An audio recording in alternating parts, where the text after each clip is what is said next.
In response to your statement na aksyon, hindi bakasyon, the newly appointed spokesperson of the Office of the Vice President, former Yusek Ruth Castelo, mentioned na kapag pinagbatayan naman kasi yung konstitusyon, hindi naman daw talaga ganun kadami yung may enumerate na mandato ng OVP, and the job of the vice president is almost the same din naman sa presidente. So ano po ba ang gustong makita ng Malacanang na supposedly ay ginagawa ng vice presidente?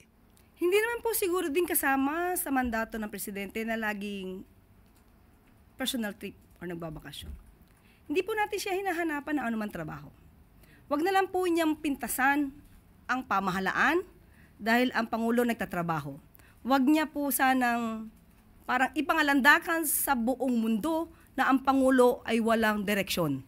Dahil makikita po natin kung saan patungo ang gobyernong ito, kung paano magtrabaho ang Pangulo, lahat halos ay tinutulungan. Magsasaka, mangingisda, mga estudyante, at marami pang iba. So kung di naman po siya ang magsasalita patungkol sa ginagawa ng Pangulo, hindi naman din po makakarinig ng anumang komento mula sa atin. Yusek, with the appointment of former Yusek Ruth Castelo, do you see this as in a way a battle of among spokespersons? No, I don't think so.